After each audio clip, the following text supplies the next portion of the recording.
Assalamualaikum warahmatullahi wabarakatuh. Waalaikumsalam warahmatullahi wabarakatuh. Bismillahirrahmanirrahim. Alhamdulillahi rabbil alamin. Wassalatu wassalamu ala ashrafil anbiya'i wal mursalin, Sayyidina wa maulana Muhammadin wa ala alihi wa ashabihil mujahidin at-tahirin, amma ba'du. Saudara-saudara kaum muslimin rahimakumullah, agama mengajarkan bahwa di dalam melaksanakan segala macam pekerjaan hendaklah dilaksanakan dengan penuh hati-hati dan perhitungan. Dikatakan dalam pepatah, fit ta'annis salamah wa fil ajalatin nadamah. Di dalam keberhati-hatian itu ada keselamatan, dan di dalam sikap tergesa-gesa, di dalam sikap terburu-buru biasanya mengandung penyesalan. Tetapi ada 5 perkara yang malah memang harus dikerjakan secara buru-buru. Apa yang 5 perkara itu? Pertama, mengubur jenazah. Tidak baik kalau jenazah itu disemayamkan sampai 2-3 hari di rumah. Dan yang lebih baik, mengubur jenazah itu adalah di tempat di mana dia meninggal. Contohnya adalah baginda Nabi. Beliau kelahiran Mekah. Beliau wafat di Madinah. Maka di Madinah itulah beliau dimakamkan, dan bukan di kota Mekah. Karena prinsipnya agama menginginkan kemudahan dan tidak menginginkan kesukaran. Hal kedua yang harus dikerjakan dengan segera ialah mengawinkan anak perempuan. Apabila kita mempunyai anak perempuan, sudah sampai usianya untuk memasuki ambang pintu pernikahan, dan dia sudah minta untuk dinikahkan, maka segeralah orang tua menikahkannya atau mengawinkannya. Sebab biasanya anak perempuan, apalagi di zaman sekarang, kalau tidak segera dikawinkan oleh orang tuanya, dikhawatirkan dia akan kawin sendiri. Dan itu tentu akhirnya akan merepotkan kedua orang tuanya. Hal ketiga yang harus dikerjakan dengan segera dan buru-buru ialah membayar hutang. Apabila kita sudah berhutang kepada seseorang dan sudah ada uang untuk membayarnya, bersegeralah untuk membayar. Sebab kalau ditunda besok, lusa, atau hari minggu depan, dikhawatirkan uangnya akan terpakai untuk kepentingan-kepentingan yang lain, dan hutang akan tetap tinggal hutang, tidak pernah terbayar adanya. Hal keempat yang harus disegerakan ialah menghidangkan makanan untuk orang musafir yang kebetulan menjadi tamu di rumah kita. Dan hal yang kelima yang harus dilakukan dengan buru-buru, dengan segera, bertaubat apabila mengerjakan perbuatan dosa. Hal kelima inilah yang akan kita bicarakan pada pertemuan kita kali ini, yaitu tentang taubat kepada Allah Subhanahu wa ta'ala. Taubat berasal dari kata-kata taba yatubu, yang isim masdarnya adalah taubatan. Artinya sama dengan roja'a yarji'u, ada ya'udu, pulang atau kembali. Bertobat maksudnya kembali dari yang dilarang oleh Allah. Kalau dalam perjalanan hidup ini kita suka menerjang larangan-larangan Allah, melaksanakan apa-apa yang dilarang olehnya, maka taubat artinya meninggalkan larangan-larangan itu dan kembali kepada apa yang diperintah oleh Allah Subhanahu wa ta'ala. Kenapa taubat ini harus disegerakan? Karena makhluk bernama manusia ini sulit melepaskan diri dari dosa dan salah. Nabi bersabda, kullu bani Adam khatta'un wa khairul khatta'ina tawwabun. Setiap anak Adam, yakni setiap manusia, pasti mempunyai dosa dan kesalahan. Dan sebaik-baik orang yang mempunyai dosa dan kesalahan ialah orang yang segera bertaubat. Dengan kata lain, orang yang baik sesungguhnya bukanlah orang yang tidak punya salah, karena tidak ada orangnya yang tidak punya salah. Tetapi orang yang baik adalah orang yang apabila melakukan kesalahan, dia segera sadar, dijadikannya kesalahan itu sebagai pelajaran untuk tidak diulanginya lagi pada masa-masa yang akan datang.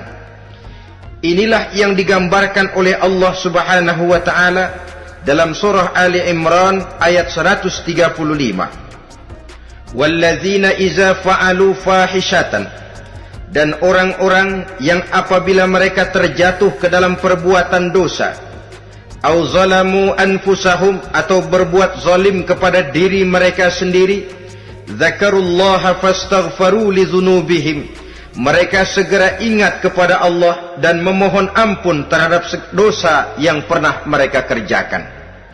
Saudara-saudara kaum muslimin rahimakumullah, sejak awalnya iblis memang sudah memproklamirkan diri di hadapan Allah Subhanahu wa taala. Apa kata iblis? Ya Rabbi wa izzatika la azalu aghwi bani adama ma damat arwahuhum fi ajsadihim. Ya Allah, demi kemuliaan-Mu saya bersumpah, kata iblis, saya akan selalu memperdayakan anak-anak Adam. Saya akan selalu menggoda manusia selama ruh mereka masih ada di dalam jasad mereka. Jadi selama ruh masih ada di dalam jasad, selama itulah iblis akan selalu berusaha menggelincirkan manusia untuk jatuh ke tempat-tempat salah dan ke tempat-tempat dosa. Tetapi kemudian Allah juga memberikan jaminan. Allah menjawab proklamasi iblis ini, wa izzati wa jalali ya mal'un la azalu aghfiru lahum mastaghfaru. Demi kehormatanku, demi kemuliaanku, hai mal'un, hai yang terkutuk, hai iblis, kalaupun engkau selalu memperdayakan manusia, kalaupun engkau selalu menipu dan menggoda mereka sepanjang ruh mereka masih ada di dalam jasad, aku akan senantiasa memberikan ampun kepada mereka sepanjang mereka memohonkan ampun kepadaku. Inilah jaminan dari Allah Subhanahu wa ta'ala. Saudara-saudara kaum muslimin rahimakumullah, oleh karenanya apabila kita berbicara tentang taubat, artinya kita berbicara tentang tingkah laku kita dalam kehidupan sehari-hari. Apa yang harus kita lakukan untuk sempurnanya satu taubat? Pertama, menyesal terhadap dosa yang pernah kita lakukan. Kadang-kadang ada juga orang bertaubat, tapi bukan nyesal terhadap dosa yang dia kerjakan, malah puas katanya. Dia ngomong sama teman-temannya, saya dulu zaman muda sudah kenyang judi, kenyang zina, kenyang mabuk-mabukan, sudah puas. Sekarang tinggal benernya saja, saya sudah taubat. Taubatnya sih bagus, tapi puasnya itu yang jelek. Kenapa harus dikatakan puas? Bukan puas, menyesal. Menyesal saya dulu. Kenapa hanyut terjebak dosa? Kenapa tenggelam di meja judi? Kenapa tenggelam di minum-minuman keras? Kenapa hanyut kepada perbuatan munkar dan maksiat? Saya menyesal sekali. Menyesal diperintah dan bukan malah puas. Dari rasa menyesal ini nanti timbul hal yang kedua, yaitu berniat tidak akan mengulangi lagi perbuatan dosa. Kalau menyesal tapi masih diulangi lagi, itu belum taubat yang sebenarnya. Saya kapok, menyesal, tidak mau minum minuman keras lagi. Besok tidak ada minuman keras, malah pusing, nyari kesana kemari. Itu belum taubat yang sebenarnya. Jadi setelah menyesal, berniat tidak akan mengulangi lagi perbuatan dosa itu. Kalau menyesal tapi masih diulanginya lagi, itu sama saja dengan main-main. Saudara-saudara kaum muslimin rahimakumullah, Barangkali itu yang orang namakan dengan taubat sambal namanya. Kita kalau makan nasi pakai sambal, pedesnya bukan main, repot, marah, ngomel. Gila, sambal pedes bukan main, taubat sama sambal. Taubat sama sambal katanya. Tapi 2-3 hari kemudian dia makan lagi, nggak ada sambal, nyari. Kemarin sudah taubat, 2 hari kemudian malah nyari. Ini bukan taubat yang sebenarnya. Penyesalannya tidak diiringi dengan berniat untuk tidak mengulangi perbuatan dosa itu selama-lamanya. Saudara hadirin, kita sudah taubat, tidak mau lagi minum minuman keras. Datang teman, minum ya? Enggak mau. Kenapa? Saya sudah taubat. Yang benar, benar. Kalau dibayarin, udah.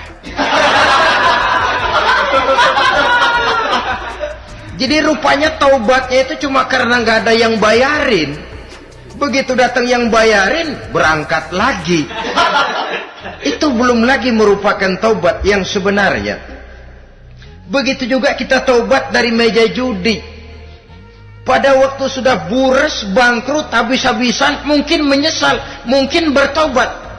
Inilah akibatnya judi, rumah tangga berantakan, harta bures, anak terlantar, uang tidak ada. Tobat, saya tidak mau lagi-lagi tenggelam di meja judi. Pada saat kondisinya bangkrut, itu yang diucapkan. Tapi 2-3 hari, 4-3 minggu, 1 bulan kemudian rezekinya banyak, makmur lagi, usahanya maju lagi, lupa lagi dia kepada ucapan sebelumnya, akhirnya sedikit demi sedikit tenggelam kembali di meja judi. Ini pun belum merupakan taubat yang sebenarnya. Jadi untuk sempurnanya taubat, yang pertama menyesal terhadap dosa yang telah dilakukan, yang kedua berjanji tidak akan mengulangi lagi, kemudian yang ketiga meninggalkan perbuatan jahat itu untuk selama-lamanya. Dengan kata lain, kalau memang taubat tidak mau minum lagi, talak 3 itu minuman keras. Kalau memang niat tidak akan berjudi lagi, talak 3 itu segala macam bentuk perjudian, meninggalkan perbuatan jahat. Yang keempat, menunaikan semua fardu dan kewajiban. Sebab barangkali pada saat kita tenggelam dalam dosa, perintah-perintah Allah, jangankan yang sunnah, yang wajib saja sering kita lalaikan. Maka apabila diri telah berniat melaksanakan taubat, maka tunaikan semua kewajiban yang disyariatkan oleh agama kepada kita. Yang kelima, meminta halal kepada para lawannya dengan termasuk mengembalikan hak milik orang lain. Ini kalau menyangkut hukukul adamiyin atau hak-hak manusia. Jadi kalau kita berdosa kepada sesama manusia, Allah belum akan menerima taubat kita kalau kita belum minta maaf kepada yang bersangkutan. Adapun kalau kita sudah minta maaf tapi yang bersangkutan tidak mau memberikan maaf, itu urusan dia kepada Allah. Urusan kita adalah meminta maaf kepada yang bersangkutan. Hal yang keenam, mendidik atau melatih diri untuk bertaat kepada Allah. Sebagaimana kita dulunya telah melatih diri, memperturutkan diri untuk berbuat durhaka. Lalu memperbaiki yang dimakan dan yang diminum. Itu juga merupakan ciri dari orang-orang yang melaksanakan taubat kepada Allah Subhanahu wa ta'ala. Kemudian apalagi memperbanyak istighfar di dalam kehidupan. Disabdakan oleh Nabi, inna likulli da'in dawa'un wa dawa'u zunubi al-istighfar. Sesungguhnya segala macam penyakit tentu ada obatnya, dan obat dari segala macam dosa adalah istighfar. Saudara-saudara kaum muslimin rahimakumullah. Jadi kalau yang terdahulu merupakan perbuatan-perbuatan konkret, maka yang terakhir ini taubat dalam bentuk ucapan berupa memperbanyak istighfar, memohonkan ampun kepada Allah Subhanahu wa ta'ala. Mari kita lihat dalam teladan hidup kita, manusia yang hatinya paling bersih, tidak lain adalah Rasulullah sallallahu alaihi wasallam. Beliau sudah mendapat jaminan ampun dari seluruh dosa. Liyaghfir lakallahu ma taqaddama min zambika wa ma ta'akhkhar, kata Allah.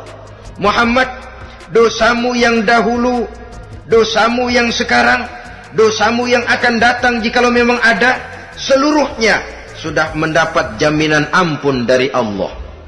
Tetapi coba lihat dari sejarah perjalanan hidup yang mulia ini. Sungguh pun beliau sudah nyata-nyata mendapat jaminan ampun dari Allah. Beliau mengatakan, ayyuhan nas, tubu ilallah, fa inni atubu fil yaumi mi'ata marrah. Wahai manusia, bertaubatlah kepada Allah, maka sesungguhnya saya, kata beliau, dalam satu hari bertaubat 100 kali kepada Allah. Dalam riwayat yang lain, sab'ina marrah, 70 kali beliau mengucapkan istighfar minimalnya dalam sehari semalam. Orang yang sudah nyata-nyata mendapat jaminan ampun dari Allah ini, satu hari satu malam istighfarnya minimal 70 kali.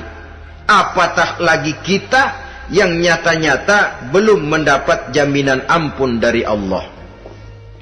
Di dalam satu hadis diriwayatkan bahwa iblis laknatullah alaih pernah berkata, ahlaktun nasa bizzunubi wal ma'asi. Aku rusak dan aku hancurkan kehidupan manusia dengan dosa dan dengan segala macam perbuatan maksiat. Iblis menghancurkan manusia dengan menanamkan kegemaran berbuat dosa dan menanamkan kesukaan untuk bergelimang dalam dunia maksiat. Tetapi kemudian iblis mengakui, wa ahlakuni bila ilaha illallah wal istighfar. Tetapi kemudian terbalik, manusia menghancurkan aku dengan kalimat la ilaha illallah dan dengan istighfar, yakni mengucapkan astaghfirullahalazim. Inilah senjata pemungkas menghadapi upaya iblis untuk menghancurkan manusia. Kalau iblis menghancurkan manusia dengan perbuatan dosa, dengan menenggelamkan manusia ke dalam perbuatan-perbuatan maksiat, hendaknya kita sadar. Pada saat kita terdorong untuk melakukan perbuatan dosa, kita lalu sadar inilah perangkap iblis untuk membinasakan saya. Pada saat kita terjebak ke dalam perbuatan maksiat dan munkarat, ingatlah baik-baik, inilah perangkap iblis untuk merusak dan membinasakan saya. Maka hancurkan perangkap iblis, hancurkan tipu daya dan usaha iblis itu dengan apa? Dengan kalimat la ilaha illallah dan dengan memperbanyak istighfar. Falamma ra'aitu dzalik, ketika aku lihat hal itu, kata iblis, mereka hancurkan kita dengan dosa dan maksiat, dan kita hancurkan mereka dengan la ilaha illallah dan istighfar. Diamkah iblis? Puaskah iblis? Ternyata tidak. Apabila aku lihat usaha manusia itu, ahlaktuhum bil huda, ahlaktuhum bil hawa, wahum yahsabuna annahum muhtadun. Apabila mereka hancurkan aku dengan la ilaha illallah dan istighfar, maka aku kembali menghancurkan mereka dengan mempergunakan hawa nafsu, sehingga mereka menyangka bahwa mereka adalah orang-orang yang mendapat petunjuk. Ditanamkan dalam diri kita perasaan bahwa kitalah orang yang paling benar, itu pun tipu daya iblis. Maka orang pintar itu baik, tapi merasa pintar itu jelek. Orang benar itu bagus, tapi merasa benar itu tidak baik. Karena biasanya orang kalau sudah merasa benar, lalu cenderung untuk menganggap orang lain tidak benar. Kalau sudah begitu, dia akan mengklaim diri, sayalah orang yang paling benar, yang lain tidak benar semuanya. Itu termasuk perangkap iblis juga. Setelah kita gempur mereka dengan kalimat tahlil dan dengan kalimat istighfar. Saudara-saudara kaum muslimin rahimakumullah, Allah Maha Pengasih dan Maha Penyayang. Ia akan mengampunkan perbuatan yang bersifat salah dari manusia Hanya manusia saja yang kadang-kadang bodoh, tidak mau mengampuni dan memaafkan dirinya sendiri, dengan membiarkan dirinya terseret berlarut-larut dalam dosa tanpa keinginan untuk bertaubat. Sepanjang nafas belum sampai di tenggorokan, sepanjang matahari masih terbit di sebelah timur dan terbenam di sebelah barat, sepanjang itu Allah masih akan menerima taubat seorang hamba. Innallaha yaqbalu taubatal abdi ma lam yugharghir. Allah akan senantiasa menerima taubat seorang hamba sebelum nafasnya sampai di tenggorokan. Apabila nafas sudah sampai di tenggorokan, maka taubat sudah terlambat adanya. Lalu yang konkret di dalam kehidupan ini, apa ciri-ciri dari orang yang melaksanakan taubat itu? Seorang ahli hikmah berkata, pertama, orang yang taubat itu kelihatan bahwa dalam kehidupan ini dia mampu menjaga lidahnya dari ucapan yang berlebih-lebihan, dari ucapan yang tidak ada manfaatnya, dari ucapan yang mengandung dosa, namimah, mengadu domba, dan ucapan-ucapan yang merugikan orang lain. Orang yang taubat kelihatan dari lidahnya. Ini yang konkret. Yang kedua, orang yang taubat itu cirinya tidak ada lagi rasa dengki di hatinya, tidak ada keinginan untuk membenci dan memusuhi orang lain. Kenapa? Dia sudah sibuk memikirkan kekurangan dirinya sendiri, sehingga tidak ada waktu lagi untuk mengorek-ngorek, mencari-cari aib dan kekurangan pada diri orang lain.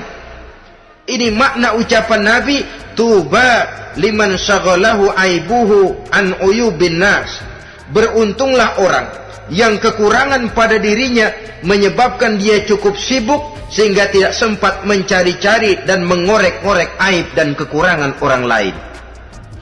Berbeda dengan orang yang masih jauh dari sikap taubat, selalu berusaha mencari dan mengorek-ngorek kekurangan orang lain, sementara aib dan kekurangan dirinya diumpetin. Ini namanya ilmu kancil. Orang lain disorotin, dia ngaling, ngumpet. Kerjaannya apa? Monten orang lain saja. Dia sendiri tidak mau diponten dan tidak mau memonten dirinya. Akibatnya apa? Sikap introspeksi tidak ada. Sikap mawas diri hilang. Sikap melihat, bercermin terhadap pribadinya sendiri hilang. Yang ada cuma menilai orang lain saja. Jadi adapun orang yang sudah bertaubat ini, di hatinya tidak ada dengki. Melihat orang lain mendapat nikmat, alhamdulillah, dia ikut bersyukur. Lain dengan orang yang jauh dari taubat. Tetangganya dapat nikmat, dia meriang. Tidak senang hatinya melihat orang lain senang. Orang melarat malah tepuk tangan. Saudara hadirin yang saya muliakan, orang yang semacam ini pada hakikatnya selalu disiksa oleh perasaannya sendiri. Kalau tetangganya yang kaya, ditanya kemana dukunnya. Tapi kalau tetangganya jatuh melarat, dia tepuk tangan, gembira bukan main. Lain dengan orang yang sudah bertobat, hasud itu hilang dari dirinya. So hasud inilah yang akan memakan kebaikan yang kita kerjakan. Kata Nabi, hasud itu bisa memakan kebajikan seperti api memakan kayu bakar. Allahu Akbar. Puasa kita, zakat kita, sholat kita, habis keropos dimakan oleh sifat hasud. Tidak terasa, tapi begitu kita punya sifat dengki kepada orang lain, maka sholat kita dimakan oleh dengki tadi, puasa kita dimakan oleh dengki tadi, segala macam kebaikan yang kita kerjakan dimakan oleh si dengki tadi, seperti api memakan kayu bakar, cepat sekali. Itulah sebabnya bagaimanapun banyak kebaikan yang sudah kita kerjakan, jangan bangga dan jangan lalai. Sebaliknya, bagaimanapun besar dosa dan kesalahan yang pernah kita lakukan, jangan putus asa dari rahmatnya Allah Subhanahu wa ta'ala. Jadi yang kedua, ciri orang yang bertaubat, di hatinya tidak ada dengki dan tidak ada rasa ingin memusuhi orang lain. Dia berhadapan dengan setiap orang dengan modal husnuzon, baik sangka kepada Allah, tidak a priori. Kadang-kadang ada orang ketemu saja baru tapi sudah punya rasa jelek, diperturutkannya suuzonnya. Yang ketiga, ciri orang bertaubat itu menjauhkan diri dari pergaul dengan orang-orang jahat. Sebab kita tahu bahwa pergaulan sangat besar pengaruhnya dalam ikut membentuk kepribadian manusia. Asyariku wa fi syarri syarrun. Bersekutu dengan kejahatan biasanya ikut jadi jahat. Walaupun secara langsung tidak melakukan kejahatan, tapi sudah termasuk dalam jamaah yang jahat juga namanya. Saudara-saudara kaum muslimin, bukan berarti orang yang taubat lalu tidak mau bergaul itu juga mencerminkan keangkuhan diri. Bergaul dia bergaul, tetapi kepada orang-orang yang jahat ia sekedar menghindarkan diri pergaulannya itu dari kejahatan yang bisa ditimbulkan oleh orang-orang jahat tadi. Ciri yang keempat dari orang yang bertaubat, dia mempersiapkan diri untuk menghadapi mati. Mempersiapkan diri. Sebagaimana kita tahu, kalau kita akan pergi ke luar kota, tentu kita membawa bekal. Makin jauh perjalanan, makin banyak bekal yang harus kita bawa. Hidup ini adalah perjalanan panjang yang kita juga memerlukan bekal dalam kehidupan. Orang yang bertaubat, orang yang mempersiapkan diri untuk menghadapi maut dan menghadapi hari-hari sesudah maut itu datang. Menghadapi kehidupan di alam barzakh, menghadapi kehidupan di alam akhirat dan selanjutnya. Dia mempunyai persiapan sehingga kapan maut datang dia sudah punya persiapan lebih dahulu. Saudara, kalau kita siap dipukul orang, pada saat pukulan itu datang, rasanya sakitnya agak lebih kurang daripada kita tidak pernah siap untuk dipukul. Walaupun bobot pukulannya sama, tapi kita akan lebih punya daya tahan kalau kita sudah siap. Oleh karena itu, orang yang bertobat, orang yang mempunyai persiapan untuk menghadapi mati. Tidak hanya untuk menghadapi mati, tapi juga menghadapi hidup di seberang kematian nanti. Maka karenanya dia sibuk dengan dunianya, tapi juga dia lebih sibuk dengan akhiratnya. Dia tenggelam dalam berbagai macam kesibukan dunia, lain saat dia memfanakan diri untuk membekali diri menghadapi kehidupan sesudah hidup yang sekarang ini. Ciri-ciri ini tentu akan kelihatan dari gerak hidup seseorang. Saudara-saudara kaum muslimin rahimakumullah. Jadi dengan kata lain, kalau kita kembali kepada surah Ali Imran ayat 135 tadi, apabila dalam kehidupan terjebak kita kepada perbuatan dosa atau zalim kepada diri sendiri, zakarullah, segeralah mengingat Allah, fastaghfaru li dzunubihim, dan segera memperbanyak istighfar, memohon ampun kepada Allah Subhanahu wa taala, sebab dosa dalam Islam hanya bisa ditebus dengan taubat. Bukan dengan uang, bukan dengan beras, bukan juga dengan piagam. Dosa dalam Islam hanya bisa ditebus dengan melaksanakan taubat kepada Allah. Dan untuk bertaubat tidak usah ngulur waktu. Besok saja, bulan depan saja, tahun depan saja, nanti saja kalau sudah agak sedikit tua. Ibarat diri kita ini kaca, kata Imam Ghazali, maka dosa adalah debu. Apabila kaca kena debu, sedikit nempel debu, lalu dilap, sedikit nempel debu, terus dilap lagi, insya Allah kaca akan tetap bersih. Tapi kalau kita menunggu debu sampai banyak, apalagi sampai berurat, berkarat, nanti akan sulit membersihkannya. Demikian hati manusia itu. Kalau sudah dihinggapi oleh dosa, ditumpuknya lagi, berkarat dosa dalam hati, biasanya berat untuk melaksanakan taubat. untuk lebih meningkatkan pengertian kita tentang ciri dari orang-orang yang bertaubat, mari kita ikuti sebuah dialog yang pernah terjadi antara Rasul dengan para sahabat. Satu hari ketika sedang berkumpul dengan para sahabat, baginda Rasul bertanya, "Atadruna manit taib?" Saudara-saudara, tahu enggak saudara-saudara, siapa sebenarnya orang-orang yang bertaubat itu? Macam-macamlah jawaban para sahabat, tapi yang jelas akhirnya mereka berkata, Allahu wa rasuluhu a'lam. Allah dan Rasulnya yang lebih tahu siapa sebenarnya orang yang bertaubat itu. Atas jawaban ini, baginda Rasul lalu menegaskan, pertama, man taba wa lam yata'allamil ilma falaysa bitaibin.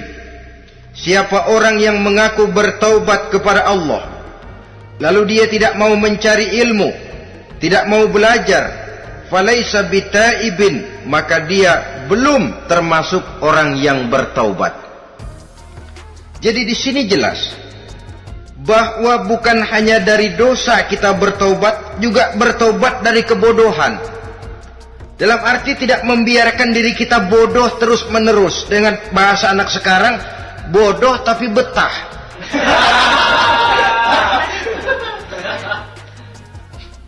Orang yang mengaku bertaubat tapi tidak menggali ilmu, tidak mau belajar, tidak mau mencari ilmu, tidak hadir di mana majelis taklim, belum dianggap taubat yang sebenarnya.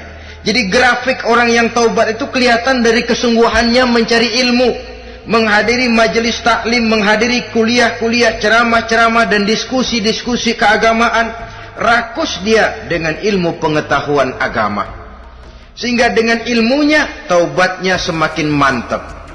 Ini ciri yang pertama. Lalu beliau bersabda lagi, wa man taba wa lam yazdad fil ibadati falaysa bitaibin. Barang siapa yang mengaku bertaubat tapi ibadahnya tidak tambah-tambah, maka dia belum termasuk orang yang taubat. Orang yang bertaubat ada grafik peningkatan ibadahnya. Jadi kalau mulutnya taubat, minta ampun, tapi ibadahnya gitu-gitu aja, belum merupakan taubat yang sebenarnya. Jadi pada saat dia melaksanakan taubat, memproklamirkan diri untuk kembali ke jalan Allah, nilai ibadahnya meningkat. Kalau sholatnya tadinya cuma sekedar yang wajib-wajib saja, setelah dia taubat bertambah melaksanakan yang sunnah, rawatibnya, qobliyah, ba'diyahnya, atau kemudian nawafilnya berupa tahajud, hajat, duha, istikharah, dan solat-solat sunnah lainnya. Jadi kelihatan dari peningkatan ibadahnya. Ini ciri yang kedua. Yang ketiga kata Nabi lagi, wa man taba wa lam yardal khusama falaysa bitaibin. Barang siapa yang mengaku bertaubat kepada Allah tapi dia tidak bisa meridhoi musuh-musuhnya, maka belum lagi dia dianggap orang yang bertaubat. Meridhoi, memaafkan musuh. Saudara, memberi maaf itu lebih sulit daripada minta maaf. Tapi memberi maaf lebih mulia daripada minta maaf. Minta maaf gampang, memberi maaf yang sulit. Karena itu orang yang memberi maaf menunjukkan jiwa yang lebih luhur daripada orang yang minta maaf. Sebab apa? Posisi orang yang memberi maaf kan posisi orang yang menang. Biasanya dalam posisi menang orang gampang congkak dan sombong. Orang datang minta maaf kepada kita, lalu timbul keseganan. Iya, minta maaf sih gampang. Memberi maaf itu yang sulit, tapi itu yang sangat dianjurkan. Dan itu merupakan ciri dari orang-orang yang bertaubat. Lalu apalagi? Wa man taba wa lam yughayyir libasahu wa zinatahu falaysa bitaibin. Barang siapa yang mengaku bertaubat tetapi pakaian dan perhiasannya tidak berubah, maka dia belum lagi dianggap bertaubat. Orang bilang pakaian memang kulit, yang penting isi. Tetapi bagaimanapun kulit mencerminkan isi. Dari pakaian kita bisa mengkaji kepribadian seseorang. Saya berpendapat bahwa pakaian penting, kulit juga penting. Kulit penting, isi penting. Kulit tanpa isi tidak ada artinya. Isi tanpa kulit juga meragukan orang. Wah, yang penting kan isinya, kulitnya gimana saja. Saya mau tanya, saudara dapat duren di jalanan, isi aja nggak ada kulitnya. Kira-kira dimakan nggak duren itu? Paling kurang akan menimbulkan keraguan, jangan-jangan sudah dicampur racun ini. Jadi dengan demikian orang yang bertaubat ini kelihatan dari cara berpakaian, cara berhias diri, tidak over. Dia kembali kepada fungsi berpakaian. Dalam Islam kan sesungguhnya fungsi pakaian itu yang paling utama. Pertama, nutup aurat. Itu ukurannya. Yang kedua, pantas. Yang ketiga, baru soal mode. Di zaman kita sekarang terbalik. Mode nomor 1, pantas belakangan, nutup aurat apa tidak nomor 16.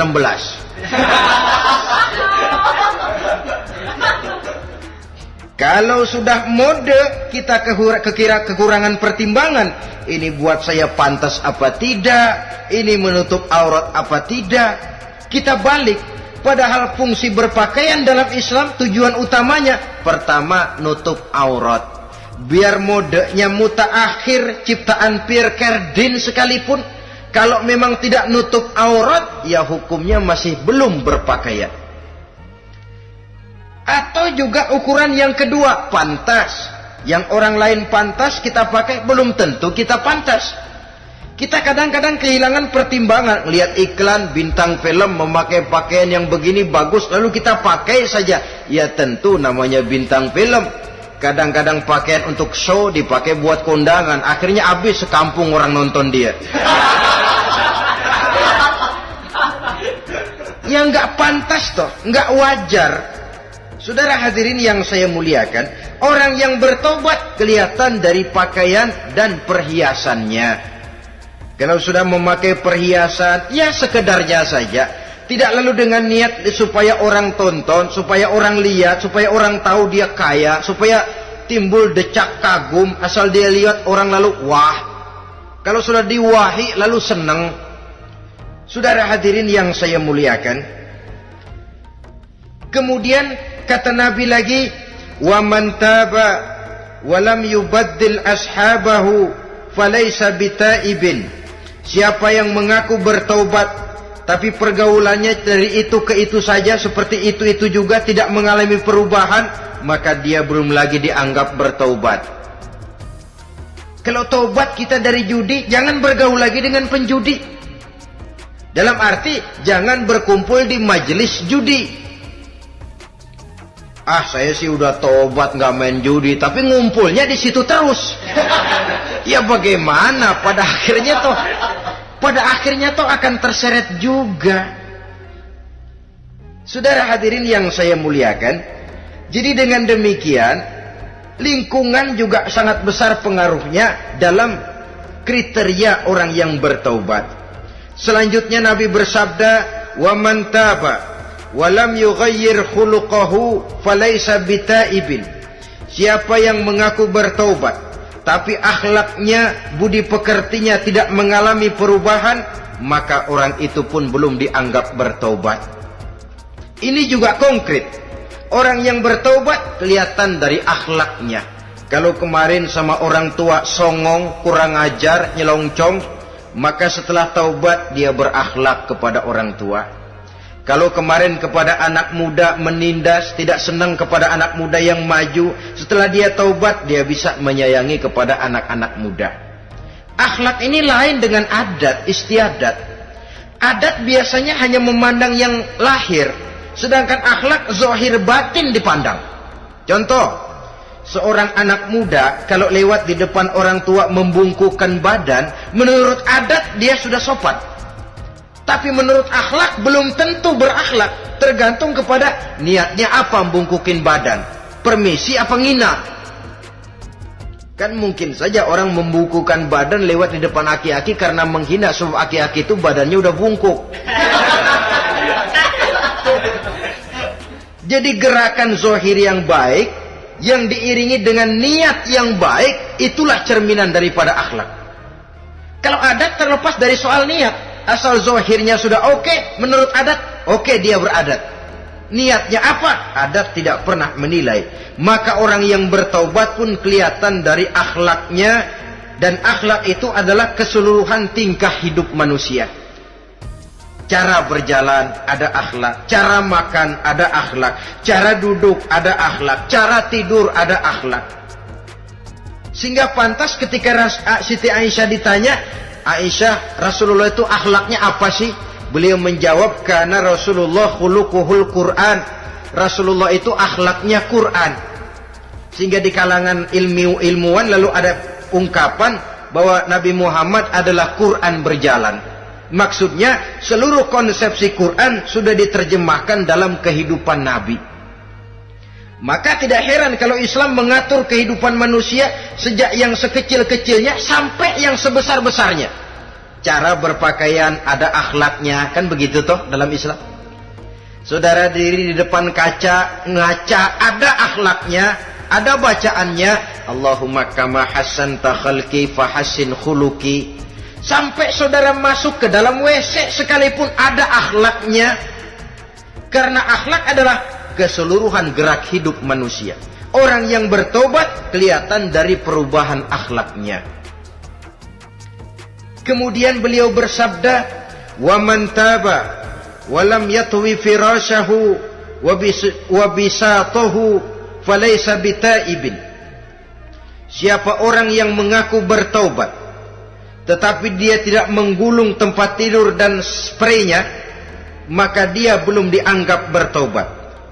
Ini bahasa kinayah. Menggulung spray, melipat tempat tidur artinya lebih banyak ibadahnya daripada tidurnya.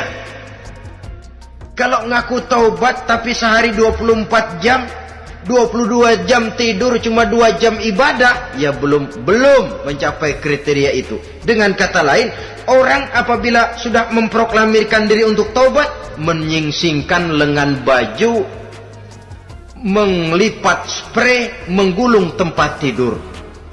Bukan berarti dia tidak tidur-tidur, tetapi bersiap diri untuk melaksanakan ibadah yang pada saat dia terjebak dalam dosa, sudah banyak ibadah yang ditinggalkannya.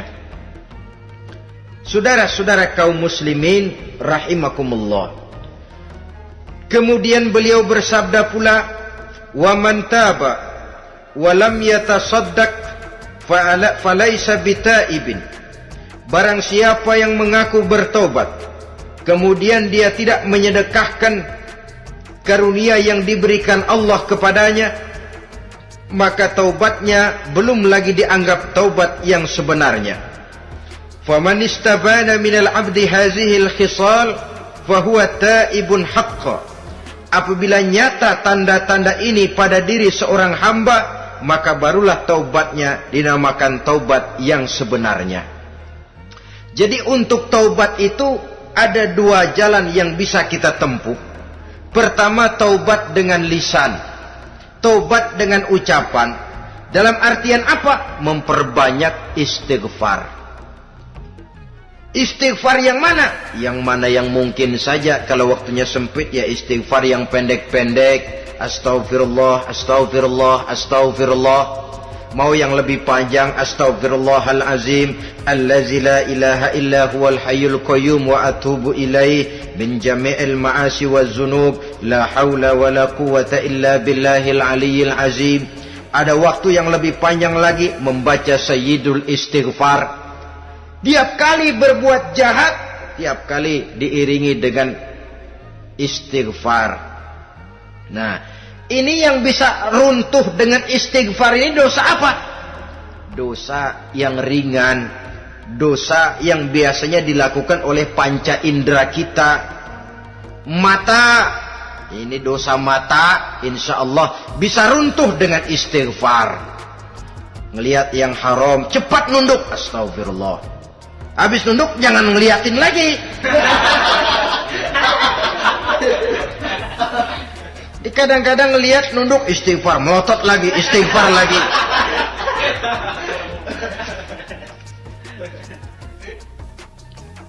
Saudara hadirin yang saya muliakan, kata Imam Ali, nazratul ula laka wasaniyatu alaika. Ini dalam menjaga mata. Pandangan pertama rezekimu, kelihatan, namanya kelihatan kan rezeki. Pandangan pertama rezekimu, ulangannya dosamu. Ulangannya ini yang bisa membawa dosa. Dosa karena lidah, mengucapkan kata-kata yang menyakitkan orang. Dengan istighfar, insya Allah runtuh. Adapun dosa-dosa besar lainnya, tentu harus dengan perbuatan. Tidak cukup dengan sekedar istighfar saja. Perbuatannya apa? Itulah seperti yang sudah saya sampaikan pada ciri-ciri orang yang bertaubat tadi. Oleh karenanya, beruntunglah kita masih diberikan umur oleh Allah. Sehingga segala dosa dan kesalahan yang kita lakukan, kita masih punya kesempatan untuk mengadakan pemutihan, bertaubat kepada Allah. Nah, apa kemudahan yang diberikan Allah kepada orang yang melazimkan istighfar di dalam hidupnya? Pertama, kata Nabi, man lazimal istighfar, siapa orang yang melazimkan, membiasakan diri istighfar, diberikan keistimewaan oleh Allah. Pertama, ja'alallahu lahu min kulli dhiqin makhraja. Allah akan memberikan jalan keluar untuknya dari segala macam kesulitan.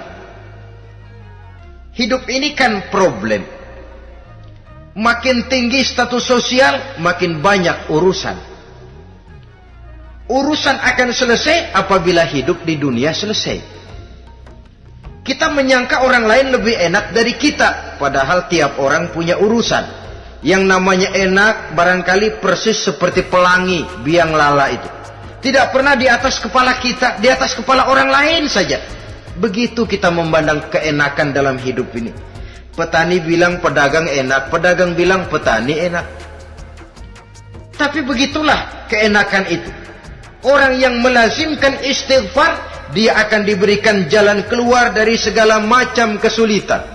Menurut perhitungan otak, deadlock, buntu, tidak sanggup lagi, entah bisa terwujud dan terlaksana. Allah memberikan jalan keluar dari segala kesulitan. Saudara, kalau Allah sudah memberikan jalan keluar dari kesulitan, siapa lagi yang bisa bikin sulit kita? Kalau Allah yang memberikan jalan keluar, everything is running well, katanya. Semua urusan bisa jalan dengan lancar. Tapi tanpa istighfar, jauh kita dari Allah. Jalan yang sudah lapang pun bisa jadi sempit. Urusan yang sudah nyata akan selesai pun bisa jadi injelimet. Dan jalan yang tadinya tidak berliku-liku pun bisa berliku-liku. Ini faktor yang di luar perhitungan matematis. Kita tidak mampu, Allah maha mampu. Menurut akal kita tidak mungkin. Kalau Allah mau, tidak ada yang tidak mungkin. Saudara-saudara, ini fasilitas pertama. Orang yang gemar istighfar diberikan jalan keluar dari segala macam kesulitan. Yang kedua, wa min kulli hammin faraja, diberikan kegembiraan dari setiap kesusahan yang dihadapinya. Ada saja faktor-faktor yang mendatangkan kegembiraan, yang mendatangkan refreshing di dalam kehidupannya, sehingga dia tidak lalu merasa jalannya buntu, tidak merasa kesulitannya tidak pernah terselesaikan. Dan yang ketiga, fasilitas yang diberikan Allah kepada orang yang gemar istighfar, wa razaqahu min haitsu la yahtasib. Allah akan memberikan kepada mereka rizki dari jalan yang tidak pernah mereka sangka-sangka, dari jalan yang tidak pernah mereka perkirakan sebelumnya. Saudara-saudara kaum muslimin rahimakumullah, inilah fasilitas ketiga yang diberikan Allah kepada orang yang gemar istighfar. Rizkinya datang dari jalan yang tidak disangka-sangka. Sebab rizki ini juga termasuk hal gaib. Dan jangan lupa, ar-rizqu bimakna al-ata hissiyan kana au ma'nawiyan. Rizki adalah pemberian, baik yang konkret maupun yang abstrak. Kita sering membatasi pengertian rezeki, maka rezeki kita jadi sering terbatas. Menurut kita kan yang namanya rezeki cuma duit saja. Kalau bukan duit bukan rezeki. Padahal semua karunia Allah itu rezeki. Umur rezeki, istri rezeki, anak rezeki, pangkat dan jabatan rezeki, termasuk duit juga rezeki. Tapi dalam kebiasaan kita rezeki cuma duit. Begitu duit seret, kita anggap rezeki macet. Maka akhirnya kita tidak bersyukur kepada Allah. Padahal mungkin di sektor duit macet, tapi rezeki dari segi lain, ilmu barangkali tambah, wibawa naik, pangkat naik, anak tambah, itu juga merupakan rezeki. Saudara-saudara kaum muslimin rahimakumullah, orang yang gemar istighfar ini diberikan rezeki dari jalan yang tidak disangka-sangkanya. Dibukakan perbendaharaan Allah untuknya, sehingga rezekinya datang dari cara yang tidak disangka-sangka. Allah Maha Kaya. Kalau dia mau, la mani'a lima a'taita wa la mu'tiya lima mana'ta. Tidak satu kekuatan pun yang mampu mencegah apa yang hendak diberikan Allah, dan tidak satu kekuatan pun yang sanggup memberikan apa yang dicegah oleh Allah Subhanahu wa ta'ala. Ini keistimewaan yang diberikan Allah kepada mereka yang gemar beristighfar di dalam kehidupan ini. Jangan lagi berpikir, gua sih nggak punya dosa, istighfar amat. Sombong, saudara-saudara. Manusia itu lebih baik merasa banyak dosa daripada merasa tidak punya dosa. Tanda orang bahagia, kata Nabi, 4. Pertama, orang yang selalu ingat kepada kesalahan yang pernah dia lakukan. Itu orang bahagia. Selalu ingat kepada kesalahan yang pernah dilakukannya, sehingga pada saat akan melakukan kesalahan yang baru, dia mikir-mikir, dosa gue yang kemarin udah 3 keranjang, nih nambah lagi. Ingatannya terhadap kesalahan yang lalu akan merupakan langkah preventif yang mencegah dirinya untuk tidak menambah kesalahannya. Orang bahagia, orang yang selalu ingat kesalahan yang pernah dia lakukan, terbayang di pelupuk mata, bukan ngumpet-ngumpetin dosa. Sebab apa yang mau kita umpetin di hadapan Allah? Yang kedua, tanda orang bahagia itu orang yang selalu melupakan kebaikannya. Kalau dia berbuat baik, dia lupakan. Dia anggap dirinya belum pernah berbuat baik. Sehingga di mana ada kebaikan, dia tidak bisa ikut. Dia merasa sangat rugi. Sebab dia anggap dirinya belum pernah berbuat baik. Yang ketiga, tanda orang bahagia, dalam urusan dunia, dia lihat ke bawah. Sehingga timbul rasa syukurnya. Bahwa kalau dia sengsara, masih banyak yang lebih sengsara dari dia. Bahwa kalau dia miskin, masih jauh lebih banyak yang miskin dari dia. Bahwa kalau dia menemui kesulitan, masih banyak yang jauh lebih sulit dari dia. Dengan cara itu, jiwanya akan lapang, hidupnya akan tenang, dan dia tidak pernah ingkar kepada nikmat yang diberikan Allah. Sebaliknya, yang keempat, tanda orang bahagia itu, dalam urusan akhirat, dia lihat ke atas. Dunia, lihat yang bawah. Akhirat, lihat yang atas. Kalau dia bisa sholat, kenapa saya tidak? Kalau dia sanggup puasa, kenapa saya tidak? Kalau dia bisa baca Quran, kenapa saya tidak? Timbul panas, nyontoh ibadah mendatangkan kebahagiaan. Rakus ibadah malah dianjurkan. Rakus dunia malah tercela. Nah, lawanannya orang celaka, saudara-saudara. Orang celaka juga tandanya 4, lawanan yang tadi itu. Pertama, orang yang selalu melupakan kesalahannya. Kalau berbuat dosa lupa, sok bersih. Alah, dosa gue mah dikit. Saudara hadirin yang saya muliakan, orang yang selalu melupakan kesalahan, menganggap dirinya bersih, akhirnya kalau ingin berbuat dosa nggak dimikir-mikir. Tidak ada lagi yang ditimbang-timbang. Selanjutnya, yang kedua, orang celaka itu orang yang selalu mengingat kebaikannya. Akhirnya apa? Timbul sifat nepuk dada, membanggakan jasa. Lahirlah pahlawan-pahlawan kesiangan. Selalu membanggakan diri, nepuk dada. Kalau enggak saya, kalau enggak saya. Itu masjid, kalau enggak saya. Itu pesantren, kalau enggak saya. Itu umat, kalau enggak saya. Kalau enggak saya. Memangnya kalau enggak sampean kenapa? Orang yang celaka adalah orang yang selalu menghitung-hitung kebaikan yang pernah dikerjakannya. Keikhlasannya kurang, makin dia hitung, makin kurang nilai pahalanya.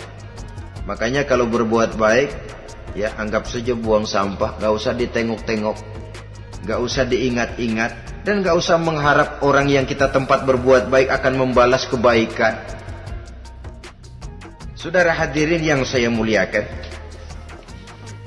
yang ketiga, tanda orang celaka dalam urusan dunia, ngelihatnya ke atas, panasnya timbul, syirik dan dengkinya naik, rakusnya jadi.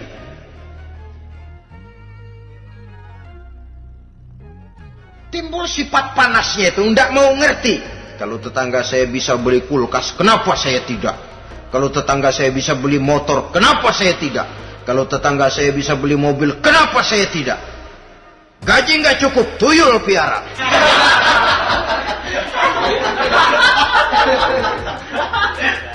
Orang itu kalau sudah didorong oleh rakus kan bisa jadi menghalalkan segala macam cara untuk mencapai tujuan. Dibakar oleh sifat tamak dan rakus bin serakah. Nah, kalau sudah didorong oleh rasa rakus, yang segera tersingkir pertama rasa malu. Orang kalau sudah rakus nggak ada malunya, rasa malunya hilang. Padahal syarat jadi orang itu kan kalau punya rasa malu.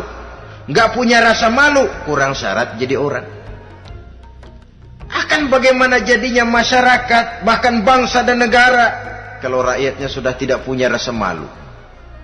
Yang kedua, rasa takut hilang, terutama takut kepada Allah. Sirna sama sekali. Sudah tujuan menghalalkan cara. Yang keempat, tanda orang celaka dalam urusan akhirat, lihatnya malah ke bawah. Kenapa kamu enggak sholat? Itu bapak anu yang tuaan, enggak, saya enggak lagi. Kenapa ngelihatnya mesti kepada yang begitu? Sehingga lalu tidak ada gairah untuk mencontoh. Saudara-saudara kaum muslimin rahimakumullah, walaupun serba singkat oleh karena terbatasnya ruang pembicaraan ini, mudah-mudahan bisa memberikan gambaran sepintas tentang ciri-ciri orang yang bertaubat. Dengan harapan, marilah kita menjadi orang yang bertaubat sebenarnya, dengan ciri menyesal terhadap dosa yang pernah kita lakukan, meninggalkan perbuatan jahat, dan berjanji tidak akan mengulangi lagi perbuatan jahat itu. Kalau dia menyangkut hak-hak manusia, maka hak itu harus kita kembalikan, dan kepada yang bersangkutan kita harus meminta maaf. Apabila ditambah dengan kegiatan lisan, memperbanyak istighfar dalam kesempatan yang mungkin di sepanjang perjalanan hidup ini. Ini sajalah yang kita bicarakan pada pertemuan kali ini. Terima kasih atas segala perhatian. Mohon maaf atas segala kekurangan. Usikum wa nafsi bitaqwallah. Wassalamualaikum warahmatullahi wabarakatuh. Waalaikumsalam warahmatullahi